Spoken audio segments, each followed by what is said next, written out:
Habang tumatagal ang kanilang pagsasama, nararamdaman ni Ronald na hindi niya na nabibigyan ng sexual satisfaction si Marie. Tuloy, nagdududa na rin siya kung makakabuo silang mag-asawa ng isang supli. Ang problema, sa halip na tutukan ang maaaring solusyon, hinayaan nilang simulan ito ng mas madalas na tampuhan at bangayan.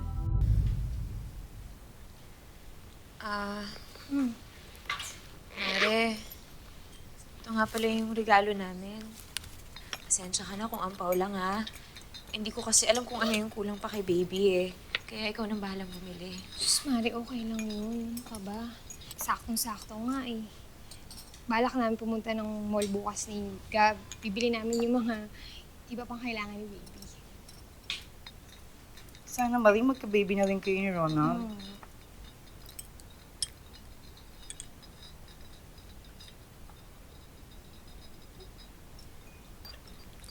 Marie, okay ka lang? Anong nangyari? Marie, bakit?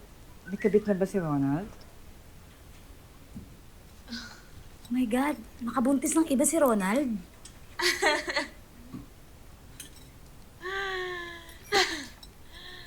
Gaga. Wala siyang iba. Saka wala siyang nabuntis. Wala lang. Gusto ko na eh. Nag-try kami, pero wala talaga. Bakit hindi kayo magpa-check up or psychiatrist, marriage counselor? Oo nga. O baka kailangan yung mag-honeymoon ulit. Lagi kasi siyang busy. Pagod sa negosyo niyo. Kaya nga. Aww! Kamusta ka na, Hero? Ha? Kamusta na yung baby ko? Kamusta na yung baby ko? Kamusta na? Na-miss ka ni Mommy.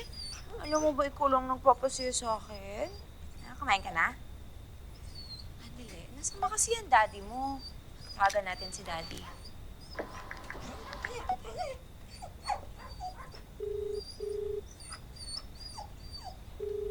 Hello, Han. Hindi ka pa ba uuwi?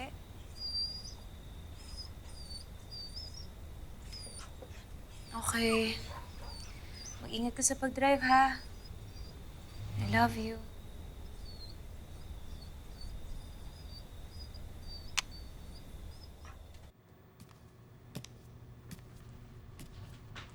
Han, para saan yan?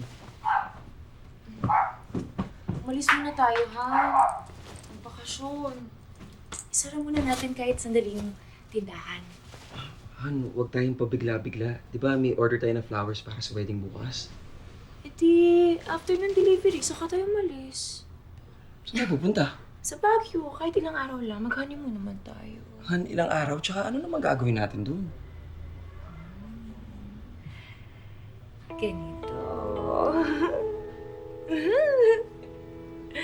Ganito rin.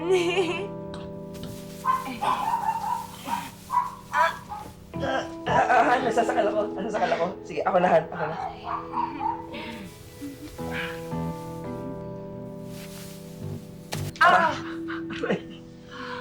Okay ka lang, Han? Oo. Pasensya ka na. Hulog pa yan. Okay. Oy, Han!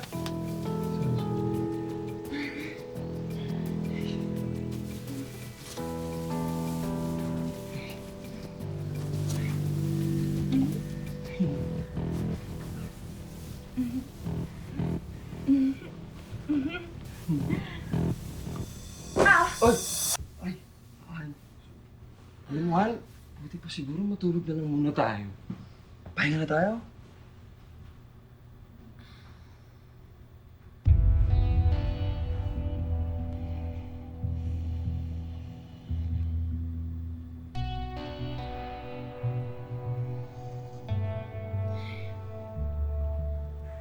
Malamang na lumayo din ang iyong inaasam na promosyon dahil sa pangyayaring ito. Wala kang ibang dapat sisihin kundi ang sarili na rin.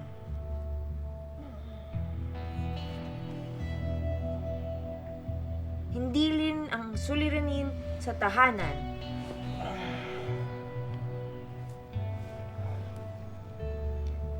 Bagkus ikaw ang kulang, lalo na at batid mo, nakasalalay dito ang inaasam mo.